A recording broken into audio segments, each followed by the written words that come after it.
Good evening. This is All India Radio. I am Valsa Williams and with me is Manoj Singh Rana with the evening news.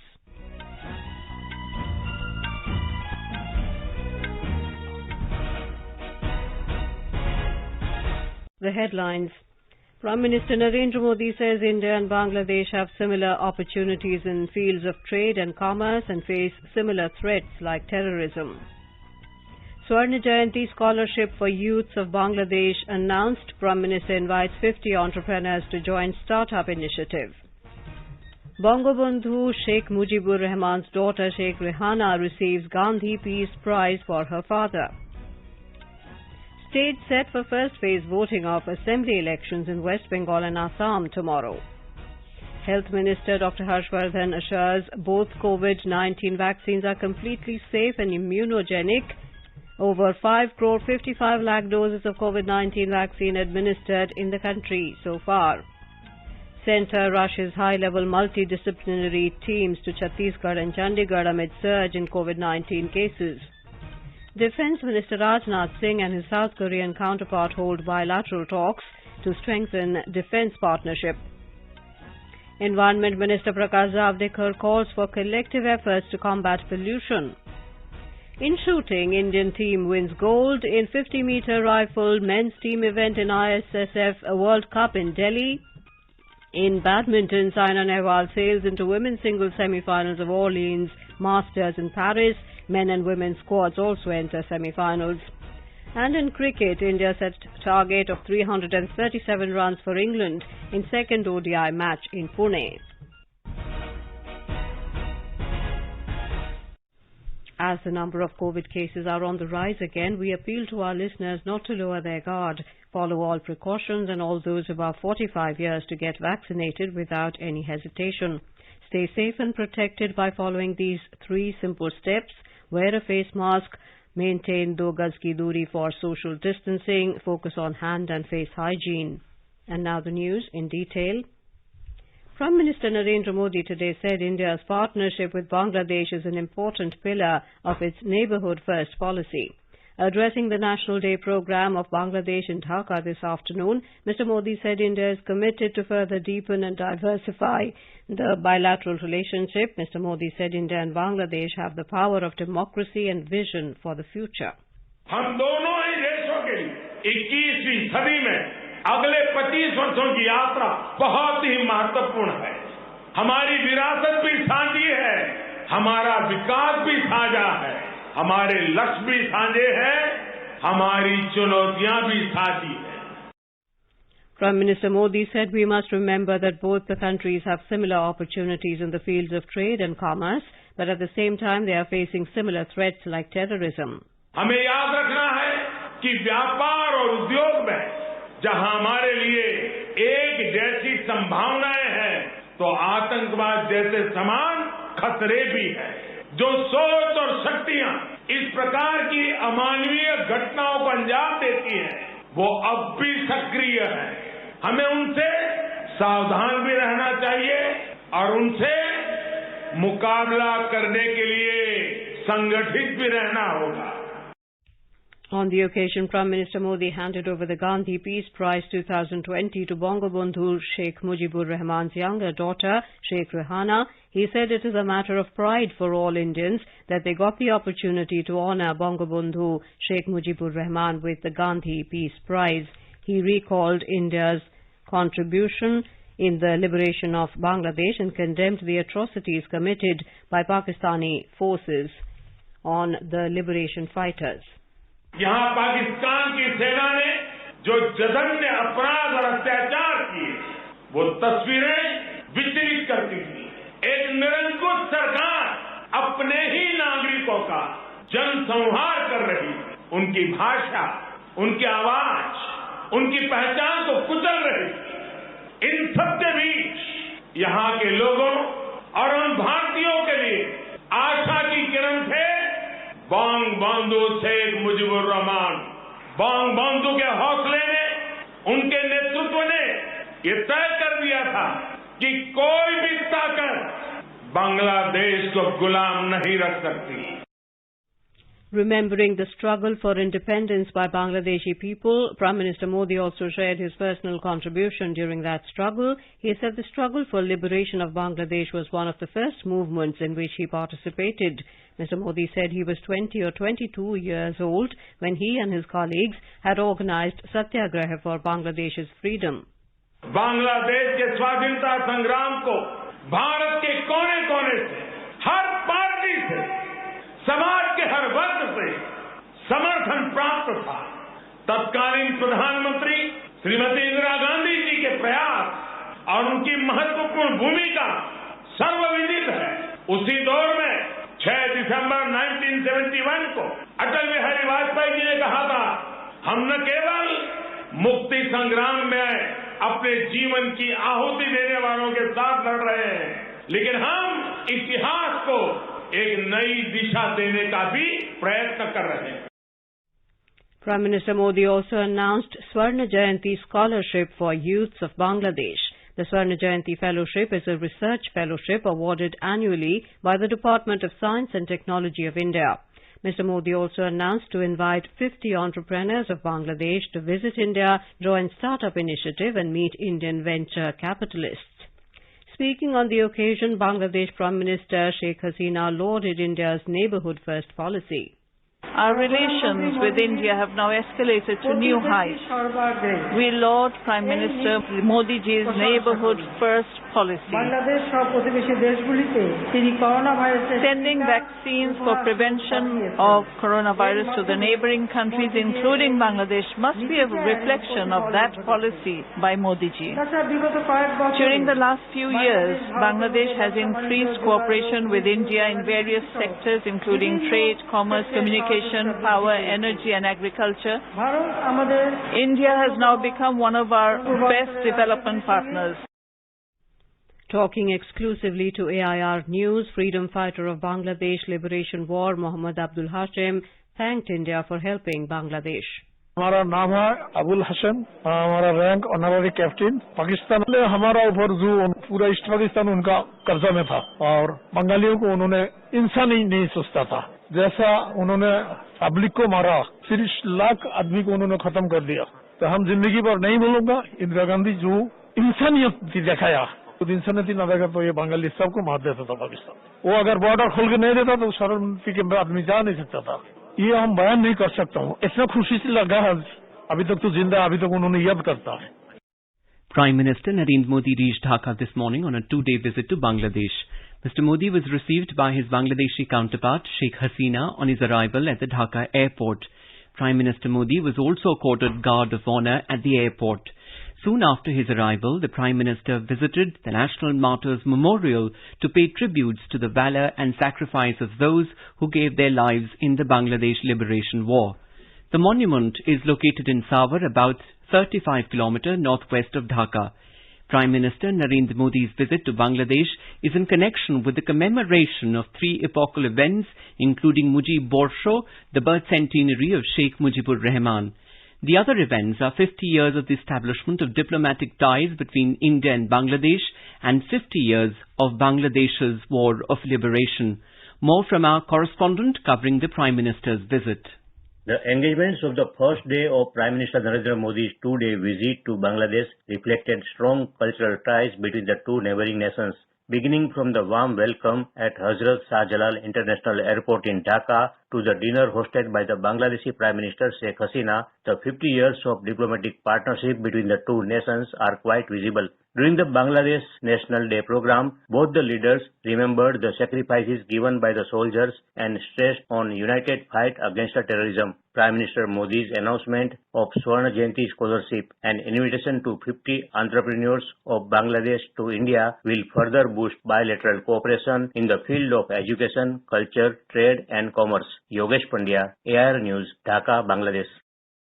In the programme Spotlight tonight, the News Services Division of All India Radio will bring a special programme, 50 Years of Bangladesh Liberation War. This can be heard on FM Gold channel and additional frequencies from 9:15 p.m. onwards. This programme will also be available on our website newsonair.com and on our YouTube channel News on AIR Official. All necessary arrangements are in place for the first phase voting of assembly elections in West Bengal and Assam tomorrow. The Election Commission has decided to use voter verifiable paper audit trail VVPAT along with electronic voting machine EVM at every polling station with a view to enhance the transparency and credibility of the election process, as VVPAT allows the voters to verify their vote. In view of the prevailing COVID-19 pandemic, the Election Commission has decided to allow maximum 1,000 electors in a polling station instead of the earlier stipulation of 1,500 electors. In Assam, 264 candidates, including 23 women, are in the fray for the 47 assembly constituencies spread over 12 districts that will go to polls on Saturday during the first of three-phase elections. Over 81 lakh voters will decide the fate of these candidates. There are three main alliances this time, including the BJP-led National Democratic Alliance with partners Ahom Gana Parishad AGP and the United People's Party Liberal UPPL and Mahajot or Grand Alliance led by the Congress. It includes All India United Democratic Front AIUDF, Bodoland People's Front BPF and the left parties, while yet another conglomerate of Ahom Jatiyo Party AJP and Rai Jordal is also there. Let's go over live to our Dibrugarh correspondent JJ Thokchom to get an update on poll preparations. Mr. Thokchom, who are the prominent leaders contesting in the first phase election in Assam tomorrow? Balshaji, in the first phase election, the present Chief Minister of Assam, Sarvananda Sonowal, is contesting from Majuli Assembly constituency, while the Speaker of State Legislative Assembly, Hitendranath Goswami, is contesting from Jorhat. ADP President Atul Bora is contesting from Bokaghat, while President of Assam Jatiya Parishad, Lurinjyoti Gogoi, is trying his luck in two assembly constituencies, Dulijan and Naharkatia. The senior leader of Congress, Ripun Bora, is contesting from Gopur Assembly constituency. Basade. Right, Mr. Thokcham, thank you. We go over live to our Guwahati correspondent Manas Pratim Sharma now. Manas, what are the preventive measures being taken by the authorities for voting tomorrow in view of COVID-19 pandemic? Right, Balsa. There are certain rules they have put in place. In all polling stations, the voters have been asked to wear face masks.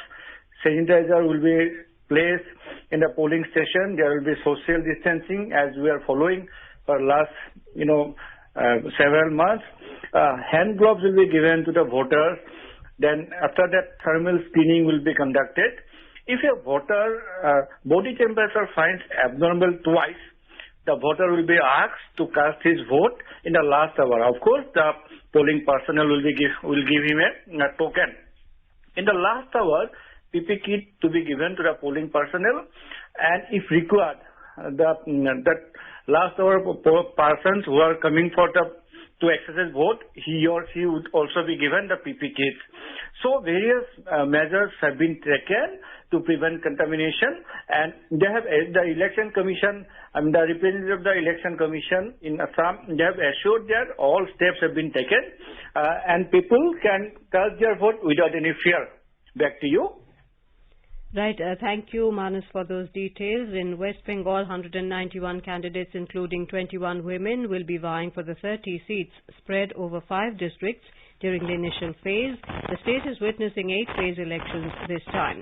Over 74 lakh voters, including 36.28 lakh women and 63 third-gender persons, will decide the fate of these candidates. More than 8,200 polling stations have been set up in the first phase for this purpose. Out of 30 seats, BJP is contesting in 29 and alliance partner AJSU is fighting from the Bagmundi seat in Purulia district, while TMC is contesting in 29 seats and supporting an independent candidate in Jaipur constituency after the nomination of the party candidate was rejected. Congress, left parties and their alliance partner Indian Secular Front are fighting under the banner of Sanjukta Morcha. We are now joined by our Kolkata correspondent Madhupurna for more details. Madhupurna, who are the prominent candidates whose fate will be sealed in the first phase tomorrow? Yeah, Valsa, as the first phase is concerned, we can see there are very few candidates who are in the fray, like 2 former MPs are there and 3 former ministers, 1 sitting minister, as well as we see 2 actresses in this phase. So, if I may elaborate, there is the former Shabhadipati of CPIM, this is Dr. Pulin Bihari Bajpai, who is also the former MP. He is fighting from Keshiari seat, and whereas the current Shabhadipati of the same district, Uttara Singh Hajra, she is fighting for AITC, that is Trinamool Congress, from Gorbeta seat. On the other hand, there is also Congress candidate Nepal Chandra Mahato, who is the deputy leader of the Congress Legislative Party. He is contesting from Bagmundi. Whereas another former MP of who is contesting from Jaipur seat, now this is Narendra Mahato, who is the BJP candidate. And sitting minister Shantiram Mahato, he is from Trinamool Congress, who is contesting from Balarampur. Right. And as far as the former minister is concerned, there are, we can see Jyotirmoy Kaur, Sushanta Ghosh and Sebulina Hemrom. Right, Madhupurna, thank you so much for those details. The high-pitched campaign is in full swing for second and third phase of assembly elections in Assam and West Bengal, and also for the single-phase elections in Kerala and Tamil Nadu, as well as the Union Territory of Puducherry. Senior BJP leader and Union Home Minister Amit Shah addressed election rallies at Silchar and Karimganj district in Assam today. Mr. Shah said every refugee in Assam will be secured with citizenship and all infiltrators will be sent out. He said Assam government has been successful in implementing peace process throughout the state in the last 5 years, and peace will be further stable feature of Assam if his party comes back to power in the state. The Home Minister also promised to start a number of developmental projects in Borak Valley. On the other hand, CPI National Executive Member Kanhaiya Kumar attended several public gatherings under Sonai constituency of Kasar district in support of AIUDF candidate. In West Bengal, today was the last day for withdrawal of candidature for the 4th phase of assembly elections. Meanwhile, the process of filing nominations for the 6th phase of elections in the state began today with the issuance of notification. The Election Commission has banned the conducting of any exit polls and publicizing their results between 7 a.m. tomorrow to 7:30 p.m. on the 29th of this month. The Commission has notified this period during which publishing or publicizing the result of exit polls by means of the print or electronic media or in any other manner will be prohibited in the ongoing assembly elections in Assam, Kerala, Tamil Nadu, West Bengal and Puducherry, as well as by polls in various states. The Supreme Court today rejected the plea of an NGO, Association for Democratic Reforms ADR, for a stay on issuance of electoral bonds scheduled from April the 1st to 10th amid the assembly elections in 4 states and a union territory. The plea was heard by a 3-judge bench led by the Chief Justice of India, S.A. Bobde. The electoral bonds are interest-free bearer instruments used to donate money anonymously to political parties.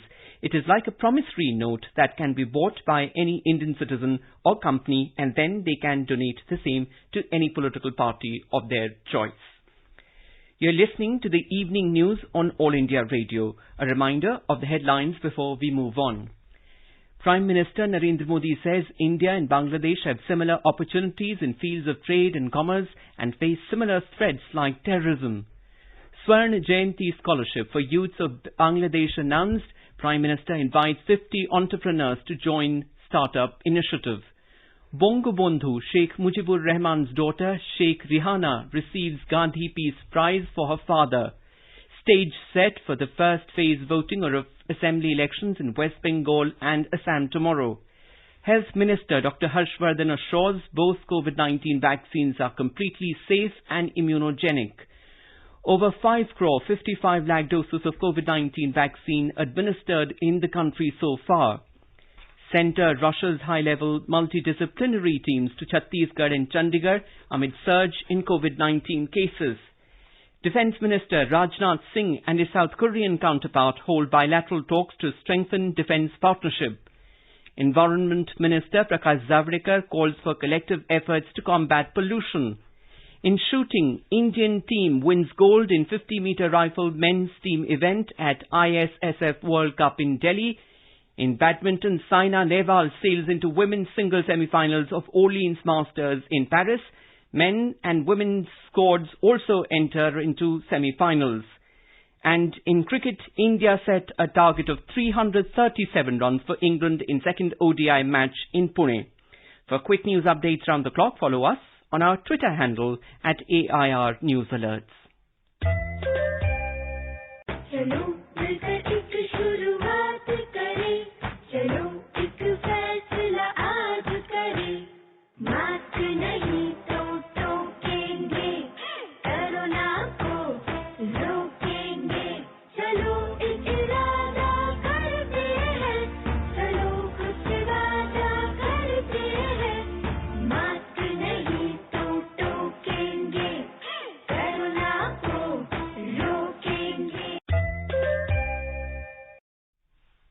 Welcome back to the evening news. Health Minister Dr. Harshvardhan assured that both the COVID-19 vaccines being used in the country are completely safe and immunogenic. Speaking at the India Economic Conclave, Dr. Harshvardhan said no significant adverse event following immunization has been reported in India till date. More than 5,55,04,000 doses of COVID-19 vaccine have been administered in the country so far. Meanwhile, the country's COVID-19 recovery rate stood at 95.08%. However, the active caseload is continuously rising in the country due to sudden spike in the cases reported from various states. Union Ministry of Health and Family Welfare has rushed 2 high-level multidisciplinary teams to Chhattisgarh and Chandigarh in view of surge in number of COVID-19 cases. These teams will work with the governments to ascertain the reason for surge in cases, assist in undertaking gap analysis and recommend requisite COVID-19 control and containment measures. In view of upcoming festivals, the Centre has asked the states to take all necessary measures to regulate crowds by ensuring strict observance of COVID-appropriate behaviours. They include wearing of masks and maintaining social distance. In a letter to state chief secretaries, while citing upcoming festivals including Holi, Shab-e-Barat and Easter, Union Home Secretary Ajay Bhalla urged them to issue necessary instructions to the district administrations and police authorities to scrupulously enforce COVID norms and SOPs in all public gatherings during these festivals. Amid rising cases of COVID-19 in Maharashtra, Chief Minister Uddhav Thackeray has instructed district authorities to impose night curfew across the state from Sunday night. This was announced post a virtual meeting with all divisional commissioners, collectors, superintendents of police and senior doctors of district hospitals to review the pandemic situation in the state. Defence Minister Rajnath Singh and his South Korean counterpart Soo Wook held bilateral talks on defence cooperation in New Delhi today. The leaders acknowledged that the bilateral defence cooperation has broadened significantly in scale and scope across tri-service as well as agencies dealing with defence technology and industry. Both the countries have also found common ground on several multilateral fora and engagements. They reaffirmed their support to multilateral initiatives to promote lasting peace and stability in the region and beyond. External Affairs Minister Dr. S. Jaishankar will be on a 2-day visit to Tajikistan from the 30th of this month. During the visit, Dr. S. Jaishankar will have discussions with his Tajikistan counterpart Sirojuddin Muhriddin, covering all aspects of the bilateral relations as well as regional and international issues of mutual interest. President Ramnath Kovind visited the Army Research and Referral R&R Hospital today following chest discomfort this morning. The Army R&R Hospital Medical Bulletin said President Kovind is undergoing routine checkup and is under observation. The bulletin said his condition is stable. Prime Minister Narendra Modi spoke to Mr. Kovind's son and inquired about his health. He prayed for the well-being of the President. Defence Minister Rajnath Singh also visited R&R Hospital to inquire about the health of the President. Environment, Forest and Climate Change Minister Prakash Javadekar has called for collective efforts to combat pollution at individual, state and national level to make Prime Minister Narendra Modi's dream of Swachh Vayu and Swachh Bharat a reality. Mr. Zavadekar said the government has set a target to reduce air pollution by 20 to 30% by 2024 under the National Clean Air Programme. The minister was speaking at the signing of the MOU for 132 identified cities for implementation of city-specific action plans to reduce air pollution. In Maharashtra, at least 11 people lost their lives, while over 70 others were moved to safety after a huge fire broke out last night at a mall in Mumbai where a hospital is located. Maharashtra Chief Minister Uddhav Thackeray visited the Dreams Mall in Bhandup, suburb of Mumbai, to take stock of the situation. He also announced a compensation of 5 lakh rupees each to the kin of the deceased in the incident. President Ramnath Kovind and Prime Minister Narendra Modi have expressed grief at the loss of lives in a fire accident at a Mumbai hospital. In shooting, Indian trio of Neeraj Kumar, Swapnil Kusale and Jain Singh today won the gold medal in 50-meter rifle men's team event at the ISSF World Cup in Delhi. The Indian team comfortably defeated the United States 47-25 in the final. This was India's 12th gold of the competition at the Dr. Karni Singh shooting range. Earlier in the day, Indian team of Sanjeev Rajput and Tejaswini Sawant also won gold in the 50-meter rifle mixed team event. In cricket, riding on KL Rahul's century, India have set a victory target of 337 runs for England in the second ODI match in Pune. India scored 336 runs for 6 wickets in stipulated 50 overs, scoring his 5th ODI century today. Rahul made 108 runs off 114 balls. Skipper Virat Kohli scored 66 runs off 79 balls. Chasing the target, England were 288 for 4 in 37 overs when reports last came in. Earlier, England won the toss and elected to field. India had won the first ODI by 66 runs. The third and final ODI will take place on the 28th of this month. In badminton, Saina Nehwal has entered the women's singles semi-final of the Orleans Masters tournament in Paris. The Indian shuttler defeated America's Iris Wang in quarter-final 21-19, 17-21, 21-19 this evening. However, in another quarter-final match, Ira Sharma lost to Danish shuttler Leen Christophersen. In men's singles quarter-final, Kidambi Srikanth also lost to Tomar Junior Popov of France. Earlier in the day, the Indian duo of Krishna Prasad Garaga and Vishnu Vardhan entered the men's doubles semi-final of the tournament. They defeated the French pair of Christo Popov and Tomar Junior Popov 21-17, 10-21, 22-20 in the quarter-final today. In the semi-finals, they will face England's Callum Hemming and Stephen Stallwood, who beat Indian 7th seeds M.R. Arjun and Dhruv Kapila in the quarter-finals today. Commonwealth Games bronze medalist Ashwini Ponnappa and N.C.K. Reddy also reached the women's doubles semi-final. They beat Chloe Birch and Lauren Smith from England 21-14, 21-18 in the last 8. Now let us take a look at the weather forecast for tomorrow. National capital Delhi will witness mainly clear sky. The temperature will hover between 17 and 34 degrees Celsius. Mumbai will have heat wave. In Chennai, the temperature will vary between 26 and 35 degrees Celsius. Srinagar will have mainly clear sky becoming partly cloudy towards afternoon or evening. Jammu will have mainly clear sky becoming partly cloudy towards afternoon or evening. Leh is expected to have mainly clear sky with minimum temperature around -4 degrees Celsius, while the maximum will be around 11 degrees. Gilgit will have mainly clear sky. The temperature will hover between 7 and 23 degrees Celsius. Muzaffarabad is likely to have clear sky becoming partly cloudy towards afternoon or evening. And now, before we end the bulletin, the headlines once again. Prime Minister Narendra Modi says India and Bangladesh have similar opportunities in fields of trade and commerce and face similar threats like terrorism. Swarna Jayanti Scholarship for Youths of Bangladesh announced. Prime Minister invites 50 entrepreneurs to join Startup Initiative. Bangabandhu Sheikh Mujibur Rahman's daughter Sheikh Rehana receives Gandhi Peace Prize for her father. State set for first phase voting of assembly elections in West Bengal and Assam tomorrow. Health Minister Dr. Harshvardhan assures both COVID-19 vaccines are completely safe and immunogenic. Over 5.55 lakh doses of COVID-19 vaccine administered in the country so far. Centre rushes high-level multidisciplinary teams to Chhattisgarh and Chandigarh amid surge in COVID-19 cases.